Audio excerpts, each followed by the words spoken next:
Belanjawan 2019, belanjawan tahun baru di bawah Kerajaan Baru Pakatan Harapan. Apakah intipati belanjawan tahun hadapan? Assalamualaikum dan salam sejahtera. Saya Halim Muhammad. Dan saya Gan Ailing. Hos anda untuk program khas sempena pembentangan belanjawan 2019. Rancangan ini dibawakan khas oleh kumpulan Affin Bank. Tidak seperti dahulu, pembentangan belanjawan 2019 cukup bersejarah. Belanjawan di bawah Kerajaan Pakatan Harapan setelah lebih 60 tahun Barisan Nasional mentadbir negara. Ya, Halim, seperti yang dikatakan Perdana Menteri Tun Dr. Mahathir Mohamad, belanjawan tahun depan dilihat begitu mencabar dengan hutang negara yang diwarisi daripada kerajaan terdahulu yang dikatakan melepasi paras 1 trilion ringgit. Dan dengan itu fokus akan terus diberi untuk mengukuh dan membetulkan kedudukan fiskal negara. Pada masa yang sama memastikan kesejahteraan semua lapisan rakyat terjamin. Ya, apa yang diharapkan? Tumpuan menangani kos sara hidup, khususnya aspek perumahan mampu milik, pengangkutan awam, pendidikan, perubatan dan kesihatan. Juga aspek keselamatan peluang pekerjaan bagi golongan muda dan rakyat Malaysia di samping mengekalkan kemampanan ekonomi negara. Turut dibayangkan juga belanjawan tahun harapan merupakan satu belanjawan pengorbanan, ya Ailing. Jadi apa yang dimaksudkan, bagaimana dan apa yang perlu dilaksanakan kerajaan dalam memastikan belanjawan dibuat secara berhemah tetapi pada masa yang sama terus merangsang pertumbuhan ekonomi negara. Ya, kita akan mengupas secara lebih lanjut nanti bersama kami dalam studio hari ini ialah Dato' David Chua, Pengarah Majlis Perniagaan Malaysia China dan Dr. Nong Sari Ahmad Radi, Pakar Ekonomi. Terima kasih kerana sudi bersama kami hari ini. Terima kasih. Ya, Ailing, dalam pada itu kita juga akan bersama dengan kumpulan-kumpulan fokus yang membabitkan pakar percukaian. Kita akan bersama dengan wartawan Faiz Aizat Azali dan juga harapan golongan muda yang bakal menentukan masa depan negara. Bersama Amanda Lopez di dua lokasi yang berlainan. Juga kita akan berlintas langsung sebentar nanti Aileen dan juga Amirul, panel dengan Amirul di Parlimen bagi mengikuti perkembangan semasa di sana. Ya. Dan sebelum kita mulakan perbincangan hari ini, kita imbas kembali intipati bajet 2018 bersama Fazliana Ibrahim. Saksikan.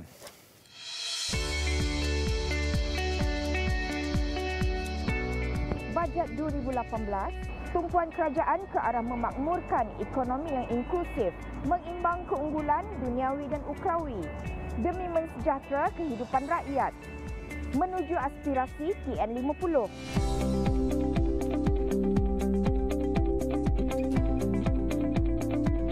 Bajet 2018 memperuntukkan 280.25 bilion ringgit. Perbelanjaan mengurus 234.25 bilion ringgit dan 46 bilion ringgit untuk perbelanjaan pembangunan.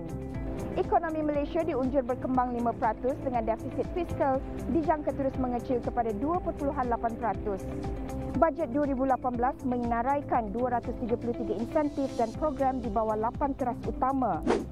Bajet 2018 juga disifatkan sebagai ibu segala bajet oleh kerajaan terdahulu. 9 Mei 2018, hari bersejarah bagi Malaysia. Peralihan kuasa baharu kepada Pakatan Harapan yang diterajui oleh Perdana Menteri Tun Dr. Mahathir Mohamad.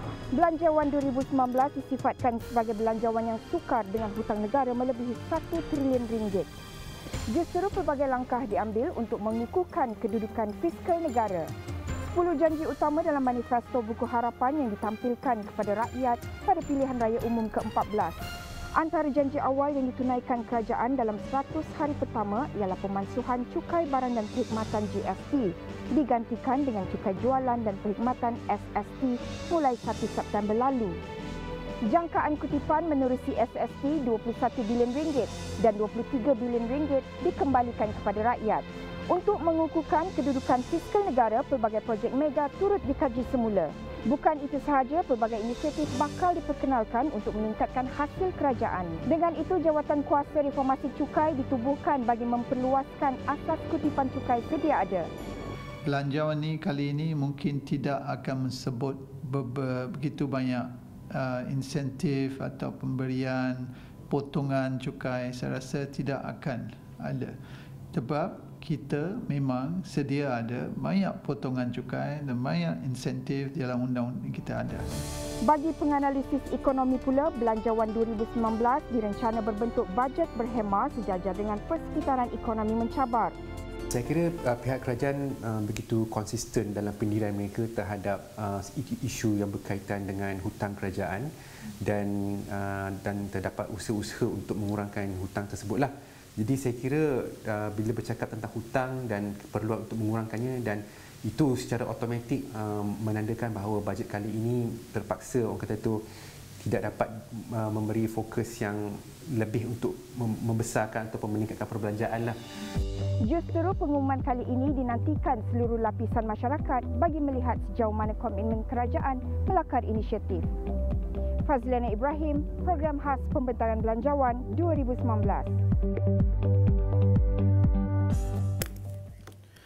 Itu tadi mukadimah kepada perbincangan kita petang ini. Negara dikatakan berdepan dengan hutang lebih 1 trilion ringgit dan ia menjadikan poket kerajaan sedikit kempis, ya Ailing, untuk meneruskan inisiatif atau habuan-habuan lain yang diberikan sebelum ini. Ya, Halim. Apakah pengorbanan untuk tahun depan yang bakal diumumkan kerajaan dalam masa kurang sejam lagi? Soalan pertama ini akan ditujukan kepada tetamu kita. Kita bermulakan dengan Datuk. Ya, yang soalan berkenaan sara hidup ke? Tak, soalan mengenai pengorbanan yang membabitkan semua. Apakah yang dijangka dikorbankan dalam bajet tahun depan? Saya kira tak lain daripada misalnya dari segi potongan cukai ataupun pemberian secara langsung yang seperti mana kita pernah lihat dalam tahun-tahun yang lepas. Pada kali ini saya fikir kerana perlunya kita mengukuh keadaan ekonomi negara, kerajaan perlu mencari sumber cukai yang baru dan pada itu mungkin dari segi menjimatkan perbelanjaan. Jadi semua ini akan mendatangkan kesan yang mungkin akan meletakkan beban kepada semua lapisan rakyat. Masyarakat, ya. Dr. Nusari pula? Saya ingat pengorbanan dari segi, kalau tindak dari segi belanjawan, dari segi sebelah pendapatan kerajaan, mungkin kalau kerajaan fikirkan untuk kenakan cukai tambahan, maka itu melibatkan pengorbanan kepada pembayar cukai. Dan kalau dia nak mengawal perbelanjaan dari segi tidak tambah ataupun mengurangkannya, maka itu juga melibatkan pengorbanan kepada penerima perbelanjaan tersebut. Dan pada masa yang sama dari segi kerajaan, ia juga merupakan satu pengorbanan kalau kerajaan selalunya dia nak bagi some goodies seseorang, itu juga pengorbanan dan juga yang itu kena dikorbankan juga. Ya. Tapi Datuk, kita bila kita bercakap tentang pengorbanan ini, ialah kita selama ini telah macam-macam diberi oleh kerajaan terdahulu. Tiba-tiba yang ini dikurangkan, yang ini tak ada. Jadi ialah dalam kesemua ini memang babitkan isu kos sara hidup. Kos sara hidup. Dia meliputi ruang lingkup yang cukup luas, pendidikan, kesihatan, perumahan, mampu milik, wang yang perlu ada dalam tempoh sebulan tu untuk berbelanja. Jadi apakah perkara ini begitu serius sehingga kita dah bertukar kerajaan sekarang pun kita masih lagi belum menemui jalan penyelesaian, sebab isu kos sara hidup ni bukan kini saja yang dibangkitkan, beberapa tahun yang lalu juga ada diutarakan. Sebenarnya sebelum kerajaan baru mengambil alih tumpuk pimpinan negara, bertahun-tahun kita lihat memang ada apa yang dikatakan goodies dan juga pemberian sebagai satu tanda mesra rakyat. Tapi saya fikir zaman itu dah berlepas. Dan saya pun rasa rakyat sekarang ini lebih matang dari segi pemikiran tentang sebenarnya apa yang dikatakan isu pokok untuk menjamin kesejahteraan hidup. Maknanya perbelanjaan yang berhemah, satu. Keduanya dari segi meningkatkan keupayaan sumber pendapatan, mata pencarian umpamanya. Dan ketiga, maknanya sekarang ini masyarakat dan juga sektor perniagaan umpamanya penuh dengan cabaran dan persaingan, dan dari segi itu semua rakyat perlu mengubah minda supaya mencari peluang-peluang dan juga kesempatan yang boleh mengurangkan perbelanjaan yang tidak perlu dan pada itu meningkatkan sumber pendapatan dari segi produktiviti dan sebagainya. Ini adalah satu faktor yang penting untuk kita menghadapi masa depan. Ya, bukan sekadar masa belanjawan adanya belanjawan diadakan imbuhan ataupun pemberian. Itu tidak merupakan satu perkara yang boleh menjamin kemantapan kehidupan kita umpamanya. Ya, Dato', tapi isu kos sara hidup tetap fokus semua rakyat hari ini. Ya, pelbagai janji diberikan oleh Pakatan Harapan dalam manifesto. GST dihapuskan, diperkenalkan, digantikan dengan SST. Dan dengan janji untuk kurangkan harga dan perkhidmatan. Saya sebagai pengguna dan saya pergi ke pasar, saya beli keperluan asas saja. Saya tidak melihat harga barang itu turun. Jadi, apakah isu sebenar apa yang perlu dilakukan oleh kerajaan? Dr. Nungsari mungkin boleh ambil soalan ini. No, saya mungkin pada permulaan ini elok kita bagi konteks dulu sebab yang nak dibincang adalah belanjawan, iaitu bagaimana kerajaan nak agihkan perbelanjaan dia di mana dan bagaimana dia dapat pendapatan. Permasalahan yang lebih struktural, misalnya kos sara hidup, defisit kerajaan yang berterusan dah hampir 20 tahun, jurang pendapatan yang tinggi, itu permasalahan struktural yang mungkin dalam 10-15 tahun dah ada. Dan saya rasa kemampuan belanjawan setahun untuk mengatasi masalah struktural macam begitu susah sikitlah, tapi balik kepada soal pengorbanan tadi, kemampuan kerajaan juga untuk membantu secara terus untuk meningkatkan pendapatan, untuk menurunkan kos juga kepada saya adalah terhad. Saya setuju dengan Datuk David tadi, benda yang lebih bersifat struktural dari segi meningkatkan produktiviti, dari segi meningkatkan mutu sumber manusia, dari segi memperbanyakkan perniagaan ataupun pekerjaan yang lebih berkualiti. I think itu yang kita kena khususkan. Tapi soal kos sara hidup dan soal tahap hutang defisit kerajaan, soal sumber pertumbuhan baru, itu semua soal struktural yang dah. Tapi ialah doktor, untuk adil kepada masyarakat, kita sendiri sebagai pengguna, sebagai rakyat kan, kita diminta untuk berkorban dan ialah dalam bajet ini kan. Tapi ialah sedangkan maksud saya kerajaan tu mempunyai satu mekanisme. Bagaimana pula pemantauan kepada peniaga sebab kos sara hidup is all about harga barang yang tinggi meningkat. Boleh tak kita harapkan sesuatu. Nanti kita simpan dulu simpan dulu soalan ini. Sempena pembentangan belanjawan 2019 oleh Menteri Kewangan Lim Guan Eng petang ini, pelbagai pihak mahu kerajaan Pakatan Harapan memberi kabar baik kepada mereka. Selain usahawan dan golongan sasaran lain, orang ramai juga menzahirkan harapan agar belanjawan kali ini memenuhi kehendak mensejahterakan rakyat. Baik, berikut antara harapan mereka yang sempat kami rakamkan. I think more budget should be given to the schools to improve their facilities. Macam I think so that the children can have more activities macam science activities ataupun macam recycling activities and all that should be taught in schools. Yeah, I think they should continue with it. Maybe they can reduce it a bit, but there are people who actually need them, you know. It does help in certain ways. Whatever it is needed for the middle class people, I want those kind of things, actually, the things from the budget. Ya, itu tadi harapan orang ramai. Nampaknya Dr. Nungsari, kita sambung semula. Tadi Datuk David nak menjawab tadi. Tapi tak ada jalan penyelesaian. Tak. Saya fikir macam ni.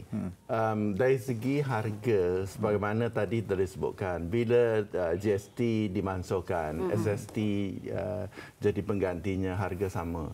Ini satu realiti.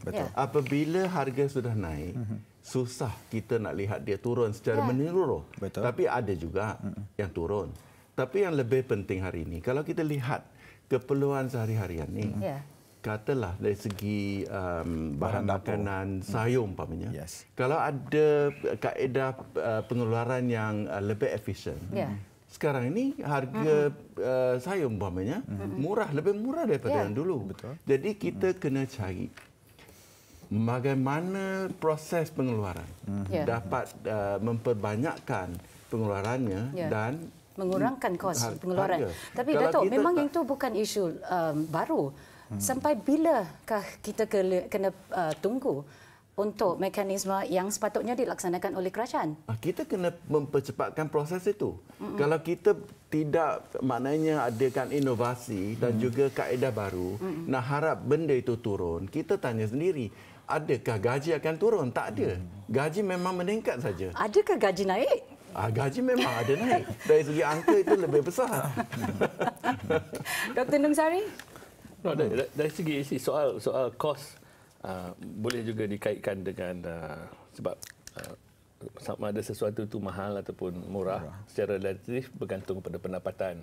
So satu daripada mungkin sebab kenapa kos dirasai sebagai tinggi ialah kerana pendapatan tidak cukup tinggi. Dan itu dari segi tahap pembandingan. Tapi dari segi kenaikan harga, memang pada keseluruhannya kenaikan harga yang kalau diukur dari segi kadar inflasi CPI apa semua memang tak tinggilah, 3.5% macam itu. Tapi satu daripada yang perlu kita juruskan ialah bagaimana untuk meningkatkan pendapatan pada keseluruhannya. Dan Datuk David mesti kata kalau pendapatan tak boleh naik, kalau produktiviti pun tak naiklah. Dan firma kena buat keuntungan baru dia boleh bayar pendapatan yang berlebihan. Tapi dari segi menyediakan safety net dalam bajet untuk mereka yang mungkin di B40 dan sebagainya, yang itu perlu diberi perhatian. Mungkin soalan ini ada kena dengan penjelasan oleh Dr. Nung Sari tadi. Ialah kerajaan sekarang ni, Putrajaya telah menyemak semula beberapa program golongan B40 ni yang berpendapatan rendah ni. Antaranya pemberian sebelum ini Bantuan Rakyat Satu Malaysia, BRIM. Sekiranya bukan BRIM, apa yang boleh diperkenalkan oleh rakyat untuk membantu golongan B40 ini, Doktor? Sebab kita bercakap pasal kos sara hidup, of course sudah tentu kita mahu kuasa membeli rakyat itu ada yang lebih tinggi untuk membeli barang. Doktor? Secara logiknya bahawa ekonomi itu akan bergerak. Saya dengar nama ditukar kan tu yang pemberian itu tak dipanggil lagi apa BRIM, tapi dipanggil ada istilah baru. Jadi saya ingat satu transfer dari segi transfer, cash transfer seperti kaedah yang dilakukan dulu nama BRIM, sekarang nama baru, ada nama baru dia kan. Mungkin belum diketahui. Belum finalize lagi. Saya ingat pada akan juga diteruskan, tetapi lebih tersasar pada dulu misalnya kalau kita ikut B40 dia dekat paling tinggi dalam RM4,000 kan. Kan. Jadi kalau nak diteruskan safety net yang sebegitu, mungkin kita sasarkan rendah lagi pada RM4,000 lah. Kalau kan B40 terlalu luas, itu 40% kan. Kalau kita sasarkan pada say B20 misalnya, mungkin saya ingat sesuatu yang sebegitu masih lagi akan diteruskan juga tu. Pada pandangan Datuk David pula ialah kalau allowance sara hidup ini diteruskan, kita tak nak rakyat kita menjadi seorang yang asyik menerima benda tu pun tak bagus untuk kita punya produktiviti. Apa yang boleh dilakukan juga, mungkin kita perlu ada satu mekanisme lain. You dapat duit tapi you come up with something inovatif ke, you usahawan entrepreneurship. Pandangan Datuk David. Sebenarnya di sektor swasta dan juga mungkin sektor awam, kami sering berhadapan dengan masalah ini. Rata-rata semua lapisan pekerja perlu berkeupayaan multitasking. Betul. Apa yang kita lihat hari ini, kerja yang boleh dilakukan oleh seorang atau dua, hari ini ada 3 orang. Jadi dari segi majikan, dia kena tanggung gaji untuk 3 orang. Tapi produktiviti dia sama. Tidak meningkat. Kalau boleh kita adakan keupayaan multitasking. Maknanya kalau dia seorang pemandu, dia boleh tolong siram bunga umpamanya. Itu sebagai satu contoh lah. Macam saya wartawan, saya jadi juru kamera. Jadi kalau misalnya di negara lain, dia pandu kenderaan, dia yang tukar mentol. Seorang dia lakukan 3 kerja, tapi untuk kita pemandu-pemandu bawa tangga, pembawa tangga, tukar mentol umpamanya. Jadi kita kena ubah minda kita. Jadi dari situ kalau kita boleh memperbanyakkan tugas yang boleh dilakukan oleh seseorang itu, saya rasa majikan tidak keberatan bayar lebih. Jadi di situ keseluruhannya seluruh negara, semua bidang, kalau kita ada minda dan juga maknanya satu sikap begitu, kita dapat meningkatkan produktiviti dan tenaga manusia boleh dikerah untuk sektor-sektor lain. Saya setuju dengan Dato'. Produktiviti memang berkait rapat dengan apa yang diterima oleh pekerja, tetapi dengan jumlah kenaikan RM50 pula, kita tak pasti. Kita akan dengar pula jawapan tetamu kita nanti. Jadi, program khas pembentangan Belanjawan 2019 akan berehat seketika. Kita kembali selepas ini.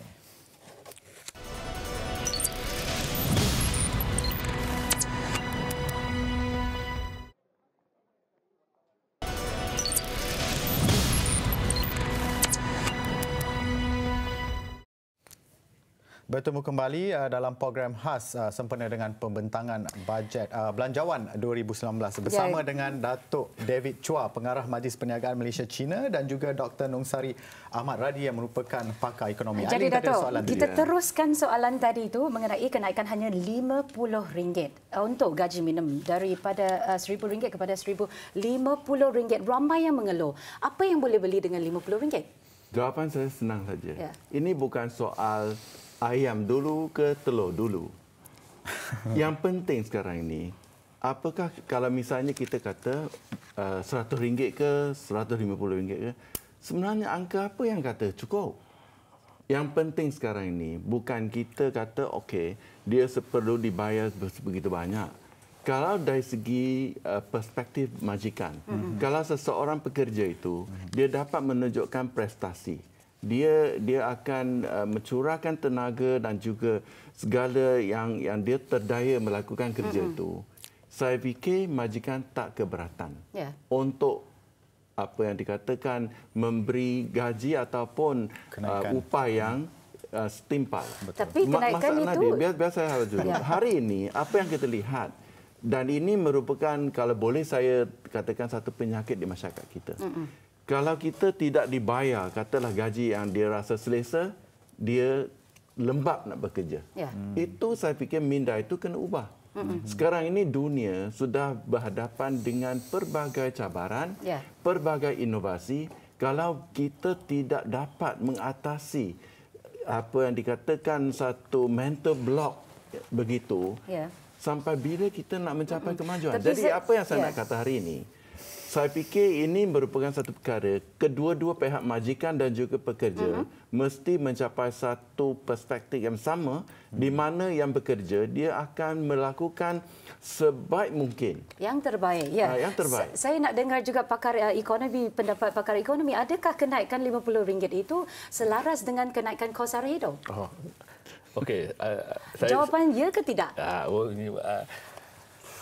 Dari segi kenaikan RM50 daripada RM1,000 memanglah 5% is quite okay. Tapi dari segi tahap dulu, not dari kenaikan daripada RM1,000 kepada RM1,050 dari tahap. Kalau kita tengok tahap pendapatan yang tertinggi yang memisahkan B40 dengan M40 ialah RM4,000 lebih sikit, RM4,200 macam itu.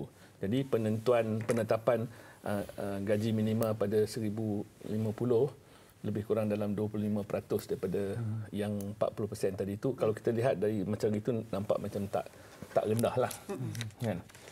Tapi masalah dia, if we flip it around, pemisah gaji orang yang paling tinggi dekat B40 itu dia baru 4,200. Yang itu yang menjadi masalah sebenarnya kan. Jurang perbezaan itu memang peratusan minima gaji minima sebagai 25% daripada 4,000 tu nampak macam okey kan. Tapi masalah dia yang 4,000 tu ialah 4,000 pada pemisah B40 itu adalah satu angka yang rendah. Dan kita perlu tengok balik kepada apa yang Datuk David trying to say is actually macam mana kita guna kita punya tenaga pekerja untuk mengeluarkan hasil nilai untuk majikan dia, untuk firma dia, yang membolehkan firma dia untuk membayar lebih. Untuk untung dan bayar lebih. Dan okey. Baiklah Doktor dan juga Datuk Ailing ya. Ialah di awal perbincangan kita tadi kita telah diwar-warkan mungkin dalam pembentangan oleh Menteri Kewangan sebentar nanti akan wujudnya cukai-cukai baru bagi menampung kewangan negara. Dan seterusnya kita akan bersama ya dengan Faiz Aizat Azali dengan analisis dan kaji selidik dalam kita membicarakan tentang mungkin pengenalan cukai-cukai baru ini bersama pakar cukai. Silakan Faiz.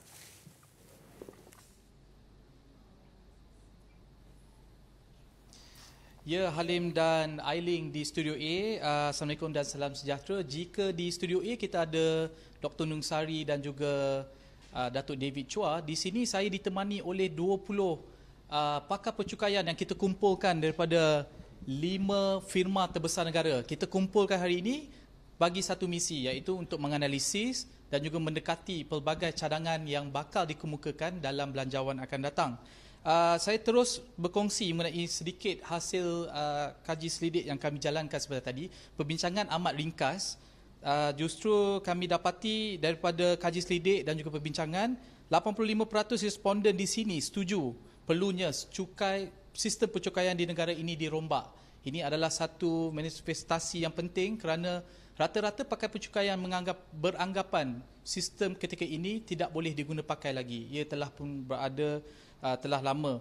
Mengenai cukai pendapatan dan korporat pula, hampir 90% responden di sini setuju kadar ini perlu diturunkan. Kita juga pergi ke cukai soda, antara cukai yang dikatakan akan diumumkan nanti. 85% responden di sini setuju bentuk cukai ini tidak membebankan rakyat, tetapi ada yang khawatir ia bakal memberi impak kepada pendapatan terutamanya golongan yang menggemari minuman sedemikian. Kita juga pergi ke cukai digital di mana 95% responden di sini setuju bentuk cukai ini dilaksanakan. Ini kerana bentuk cukai ini tidak dikenakan terus kepada pengguna tetapi kepada syarikat penyedia teknologi asing. Dan kami juga menyentuh mengenai cukai karbon dan juga cukai perbalakan, di mana 100% responden di sini setuju bentuk cukai ini perlu dilaksanakan serta-merta. Kita juga mendekati cukai warisan selain cukai keuntungan modal. Di sini 85% daripada responden di sini setuju perkara ini boleh dilaksanakan kali ini dan ia tidak membebankan rakyat. Dan untuk mengulas lebih lanjut, kita bukan sahaja ada focus group, kita ada tetamu kita, Datuk Abdul Aziz, Presiden Persatuan Akaunten Percukaian Malaysia. Datuk, kita soalan pertama tadi dalam respon focus group, kita tanya mengenai rombakan sistem percukaian. Saya agak terkejut. Hampir 50% daripada bilik, hampir 90% daripada bilik ini setuju perlu dirombak semula. Betul. Saya rasa dia bukan kepada rombakan, tapi saya rasa lebih kepada reform. Sebab saya rasa kerajaan baru-baru ini telah menubuhkan the tax reformnya komiti untuk mereformasikan sistem percukaian tu. Kalau kita bercakap tentang cukai, ada dua perkara yang kita kena ingat. Satu, cukai langsung dan satu lagi yang cukai tidak langsung. Cukai tidak langsung ni kalau kita biasa tengok, contohnya macam yang baru-baru ni bila kerajaan memperkenalkan SST, Akta Cukai Jualan atau Cukai Perkhidmatan tu, tahun dia dilaksanakan 2018 kan, baru tahun ni. Kalau kita tengok Akta Cukai Pendapatan, dia tahun 1967, bermakna 1967, bermakna setiap tahun bila kerajaan membentangkan bajet, peruntukan-peruntukan ni dan section-section dalam Akta Cukai Pendapatan ni dipindah secara piecemeal. So saya rasa kalau kita tengok Akta Syarikat pun 1965 telah diubah secara keseluruhannya pada 2014 dan Akta Cukai Pendapatan 1967 ni saya harap the Reform Committee ni dapat melihat akta ni secara keseluruhan supaya dia lebih efisien dan lebih berkesan.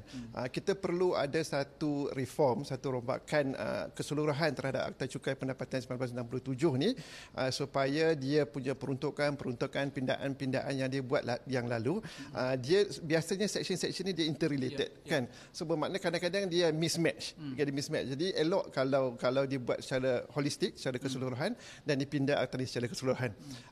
Point nombor 2 kalau saya nak sebut tadi dalam masa kita undi tadi tu, agak pelik bila kita cakap kita cadangkan supaya kadar cukai korporat, kadar cukai pendapatan dikurangkan. Tapi kerajaan macam sekarang tak ada duit kan. So saya rasa macam inilah. Ada the term economic yang dinyatakan the counter cyclical punya measures. Bermakna kita bukan buat perkara yang ikut normal ya. It is beyond the normal punya ni kan. So dalam keadaan kadang-kadang dalam bawah kepimpinan Tun Dr. Mahathir Mohamad, kadang-kadang kita punya Perdana Menteri ni buat perkara yang pelik sikit yang kita tak faham kan, tapi dia memang adalah idea dia. So mungkin salah satu cara untuk meningkatkan kadar pertumbuhan ekonomi adalah untuk mengurangkan kadar cukai. Dan saya rasa kami secara di sini mungkin bila kita reduce the tax rate, corporate tax rate dengan individual tax rate, kita harap kadar pematuhan akan meningkat. Bila kadar pematuhan akan meningkat, bermakna the business akan lebih seronok menjalankan perniagaan. Then the direct investment, the FDI, apa semua boleh masuk sebab kadar cukai kita lebih kompetitif. Dan mungkin kita perlu tengok dari segi insentif cukai yang tak berapa boleh dipakai dan tak boleh di-fit ataupun dibuat ataupun dinikmati oleh the entity perniagaan, yang susah sikit kalau kita nak fit kita punya outfit untuk the insentif tu. Mungkin insentif yang susah sangat ni tak perlu ada insentif lah kan. Bermakna simple reduction of tax rate, saya rasa itu akan memberi kesan kepada kadar pertumbuhan ekonomi. Datuk, tentang bentuk-bentuk cukai yang saya sebutkan, kita berborak panjang tadi. Adakah bentuk cukai ni semua akan kena kepada rakyat, tempias, ada kesan dan sebagainya? Tak, kalau pendapat saya lah, kalau saya tak silap lah, saya rasa tak ada cukai yang tak bebankan rakyat lah kan. Maknanya kalau cukai itu sedikit sebanyak dia akan memberi kesan kepada rakyat.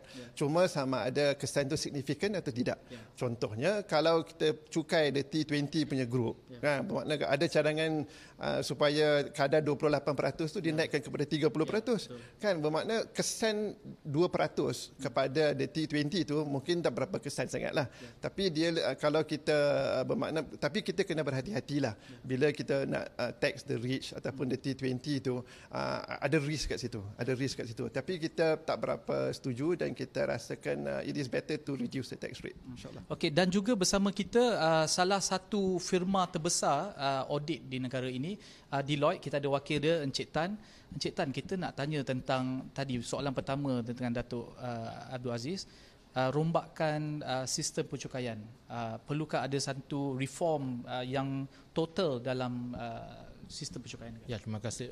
Rombakan cukai atau reformasi cukai memang perlu. Berdasarkan keadaan ekonomi yang agak genting kini, so rombakan itu perlu. Tapi pada pendapat saya, rombakan itu haruslah dilakukan secara berperingkat-peringkat and not too drastic, because kita tidak mahu ekonomi, pandangan foreign investor terhadap Malaysia berubah ya. So sangat penting. So berdasarkan cukai-cukai, potensi cukai yang akan diperkenalkan tadi yang dinyatakan oleh saudara.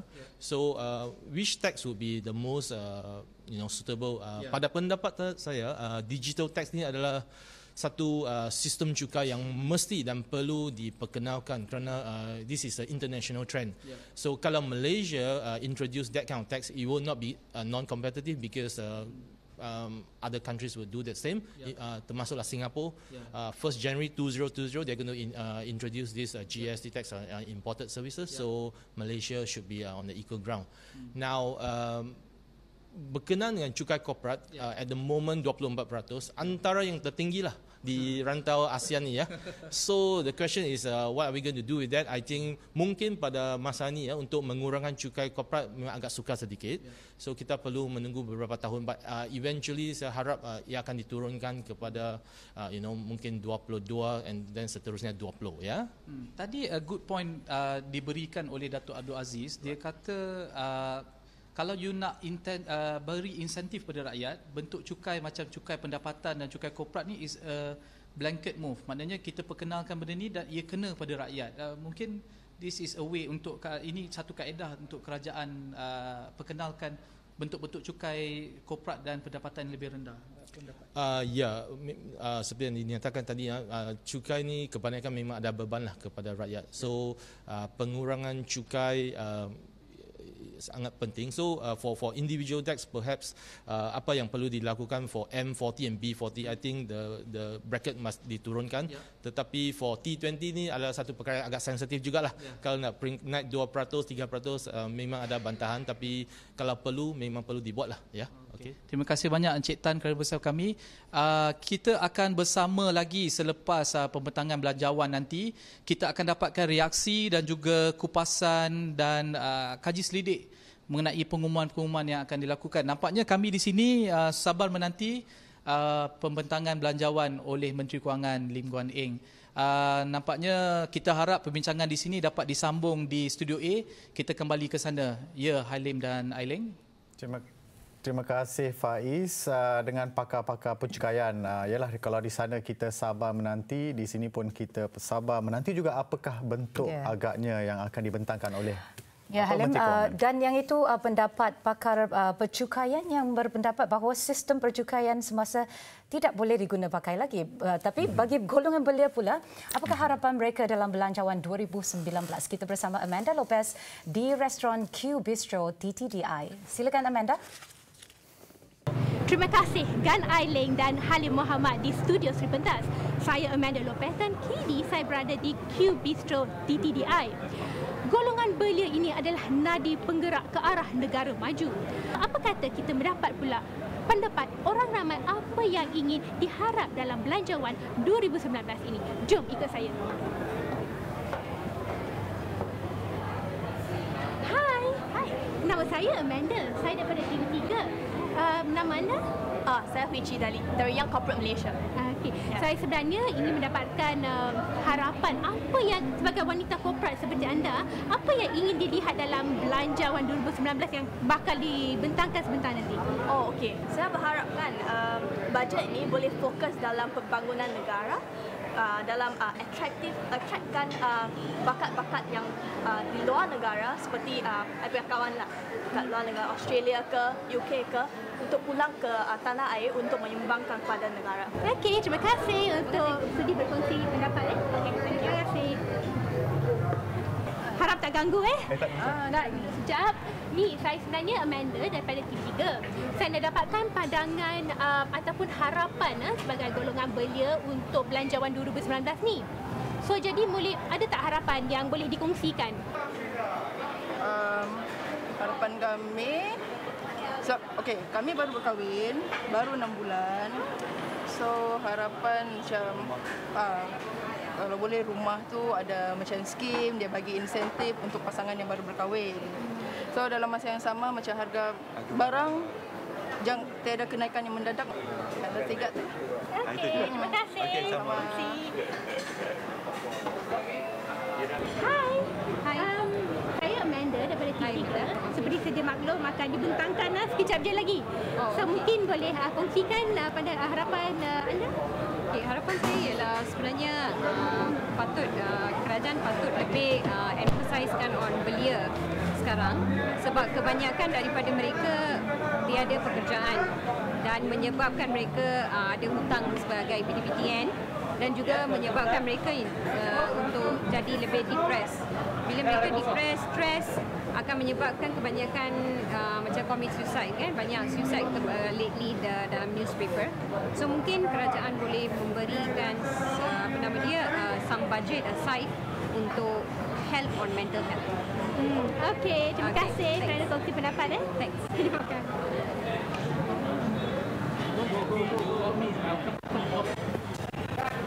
Hi. Can I take the chair? Okay, thank you. Nak duduk kejap sebentar. Siapa asal jadi Presiden MPM? Terima kasih. Apa yang ingin diharapkan dalam belanjawan 2019 ni?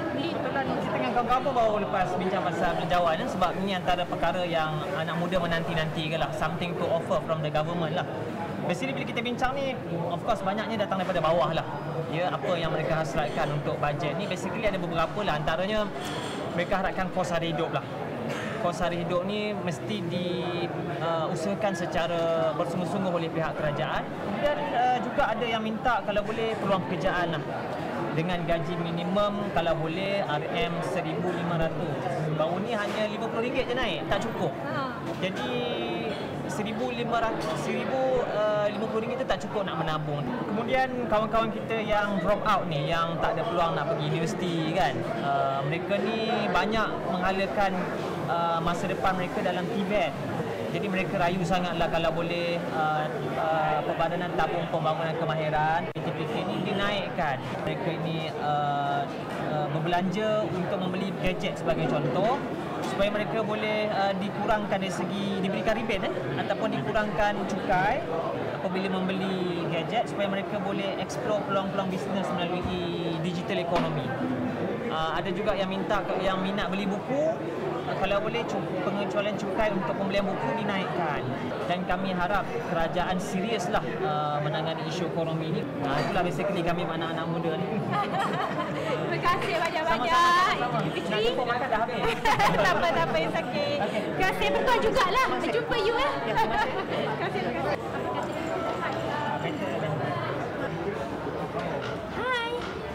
Hai, I'm Amanda daripada TV3 Nama anda?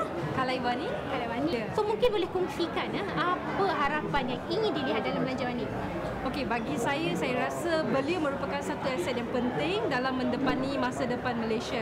Tapi kalau kamu tengok cabaran ekonomi belia pada masa sekarang ni agak kritikal, di mana saya sebagai seorang belia pun saya rasa sukar untuk memiliki rumah. Hal ini kerana himpitan kos sara hidup yang tinggi. So I'm hoping for the best budget later. Okey, terima kasih Kalaibani.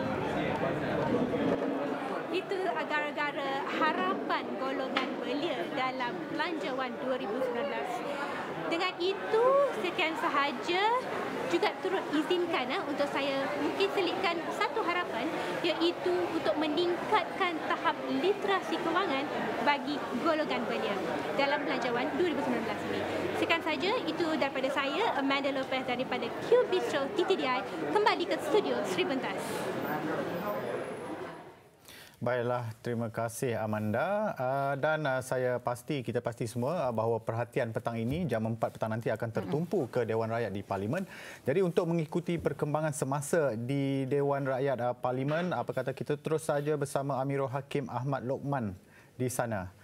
Amirul, bagaimana keadaan di Parlimen? Ya, Halim, Ailing, sememangnya di Parlimen hari ini menjadi tumpuan bagi pembentangan belanjawan 2019 yang akan dibentangkan oleh Menteri Kewangan Lim Guan Eng sebentar saja lagi, dan pastinya rakyat nantikan bagaimana mungkin belanjawan 2019 ini akan menumpukan bagaimana untuk memperbaiki kos sara hidup rakyat dan memperbaiki beban kos sara hidup juga. Dan pada hari ini objektif untuk melaksanakan kesejahteraan ekonomi rakyat juga akan terlaksana jika dapat ditingkatkan dengan kuasa beli rakyat dan juga beban kos sara hidup yang dapat juga dibendung. Dan untuk memberikan penjelasan bersama saya ketika ini, Ahli Parlimen Johor Bahru Akmal Narsullah Muhammad Nasir bersama saya. Terima kasih dalam program belanjawan pada hari ini. Dan pada pendapat YB berkenaan dengan belanjawan 2019 ini, apakah mungkin jangkaan ataupun harapan atau sasaran mungkin yang boleh mentumpuan kepada golongan B40 ataupun M40? Terima kasih kepada saudara Amirul.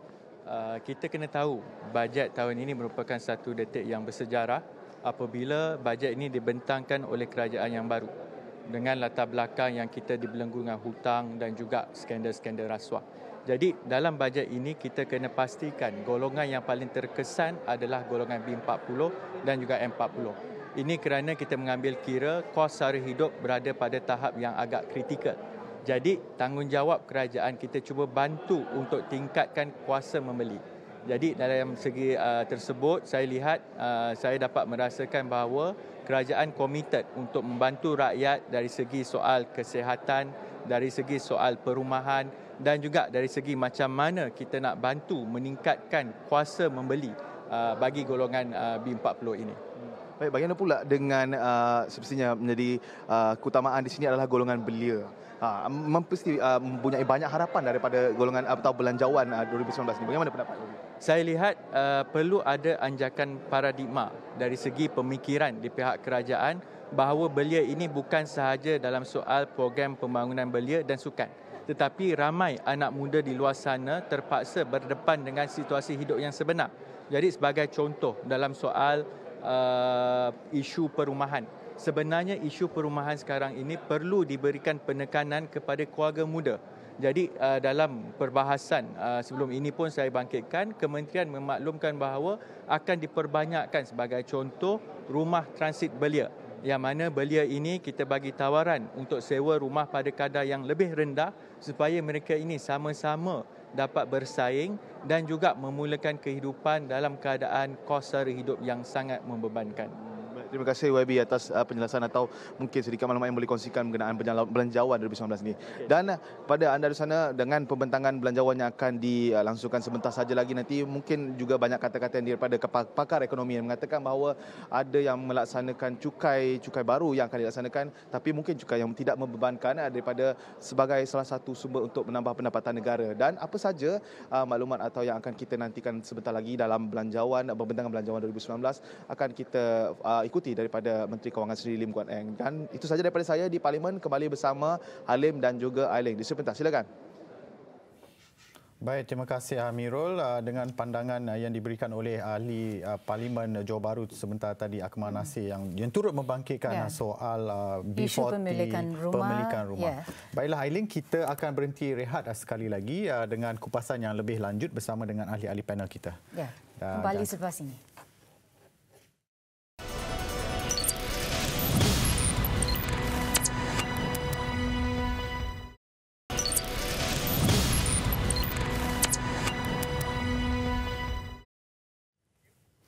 Bertemu kembali dalam program khas pembentangan belanjawan 2019 bersama dengan kita di studio pada hari ini Ailing, Datuk David Chua yang merupakan pengarah Majlis Perniagaan Malaysia China dan juga Dr. Nungsari Ahmad Radhi yang merupakan pakar ekonomi. Ya, kita teruskan perbincangan kita hari ini.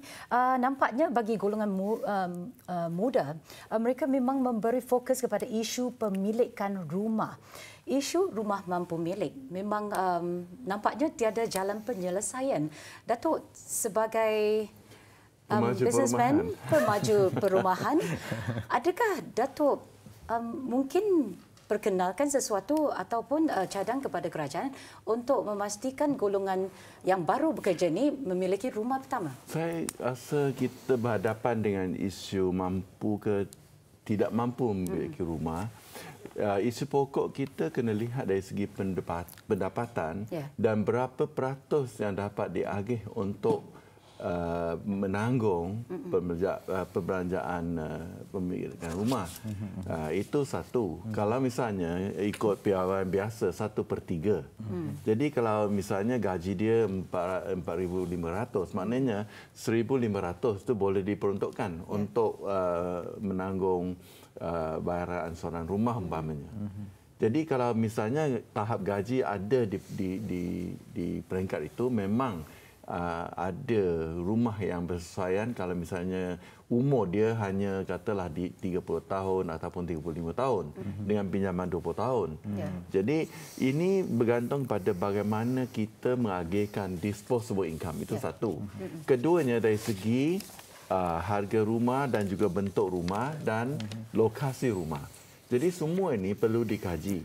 Kalau kita melihat isu ini secara menyeluruh tanpa membuat analisa berkaitan dengan tahap kemampuan, lokasi, jenis rumah dan sebagainya, memang masalah ini tak dapat diselesaikan.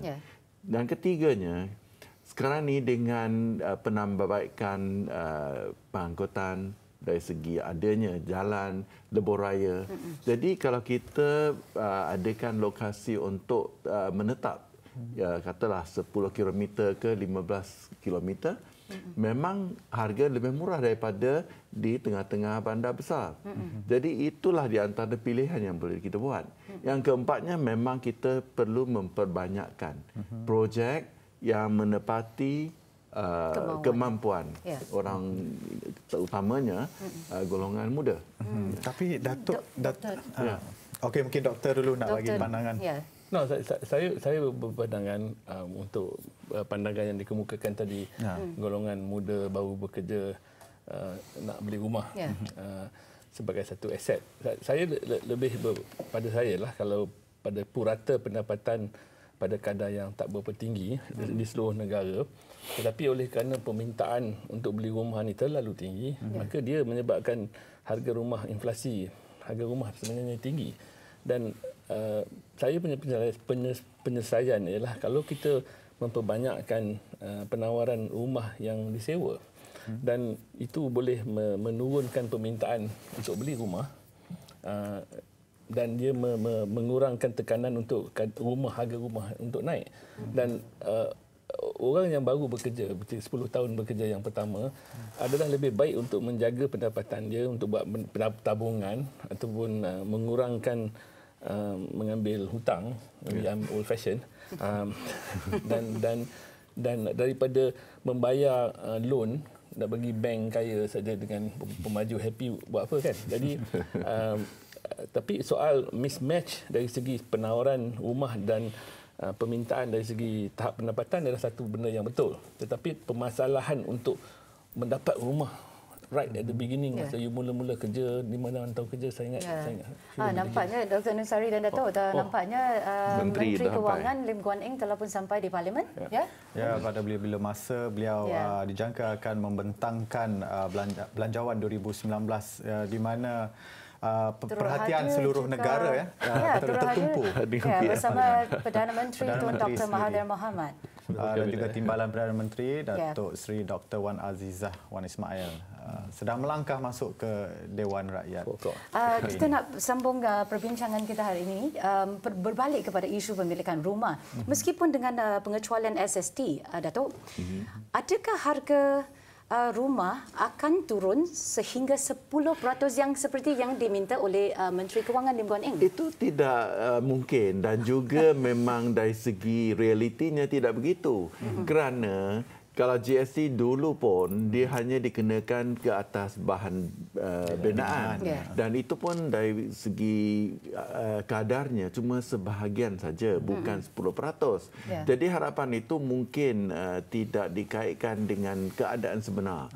Walaupun dari segi kuasa pasaran mungkin ianya mungkin ambil sedikit masa untuk melihat sama ada penyesuaian ataupun penyelarasan harga itu akan berlaku ke tidak. Tapi persoalan juga wujud sama ada pemaju hartanah mahu menurunkan profit margin. Bukannya soal mahu ke tidak, sebab untuk sebuah rumah memang dia banyak unsurnya. Ada soal harga tanah, harga buruh, tenaga manusia, kepakaran, perunding dan juga bahan binaan. Jadi dia satu isu yang amat kompleks. Jadi kata kita harapkan dia turun, saya rasa itu memang bukan satu harapan. Walaupun ada, tapi tidak sampai tahap 10%. Jadi untuk memakmurkan hidup rakyat, Dr. Nungsari, sudah tentu ia berkait rapat dengan kedudukan kewangan negara dan keupayaan fiskal ataupun kedudukan kewangan negara untuk mensejahterakan hidup rakyat. Mengambil kira kedudukan kewangan negara semasa dengan paras hutang yang dikatakan melepasi 1 trilion ringgit. Mampukah kerajaan untuk membahagikan kekayaan itu kepada semua lapisan rakyat? Saya ingat untuk tahun pertama kerajaan ini, belanjawan tahun 2019, penekanan perlu diberi kepada untuk mengukuhkan kedudukan jangka pendek dahulu. Kerana untuk mengambil kira dengan kehilangan pendapatan sebanyak 20 bilion itu, mungkin anggaran belanjawan 2018 yang mengatakan dia orang boleh dapat sehingga 230-40 bilion itu, adakah itu benar? dan mengambil kira hutang-hutang, penemuan hutang-hutang baru tu. Jadi saya ingat belanjawan 2019 akan lebih menekankan kepada fiscal consolidation dahulu. Dan saya ingat kemudian 2020 dan kemudiannya baru boleh ada sedikit perkongsian. Goodies. Dan saya ingat 2019 ni banyak pengorbanan, perkongsian akan datang 2020 dan kemudian, sebab sekarang ni kena consolidate. Doktor, rasanya jangkaan ialah kerajaan mensasarkan defisit fiskal tahun ini pada 2.8%. Jangkaan pada tahun hadapan bagaimana? Saya ingat sudah tentu kalau dengan kesuntukan kekurangan hasil daripada GST dan juga penemuan komitmen lain yang perlu dibayar, sudah tentu sasaran fiskal itu mungkin akan melebar daripada menguncup, dan dia akan melebar dahulu dan kemudiannya baru boleh menguncup 2-3 tahun ke depan. Saya ingat 2019 is a consolidation. Jangkaan, Doktor? I think it will definitely exceed the 3% level. Tapi kebimbangan memang kalau sekiranya defisit fiskal itu melepasi paras 4%, ya sudah tentu akan menjejaskan penarafan negara. Jadi kalau Treasury boleh cerita, macam businessman pun selalu dia argue dengan auditors, boleh cerita kita perlu bersihkan rumah dahulu untuk tahun ini dan untuk mendapatkan kedudukan yang lebih baik daripada tahun-tahun yang akan datang. Saya ingat kita boleh dapat kerjasama daripada penarafan. Dari segi pembersihan rumah itu pun mungkin banyak yang akan dilakukan itu one off. Jadi dia tidak boleh lihat sebagai satu trend untuk masa depan. Jadi itu perlu diambil kira juga.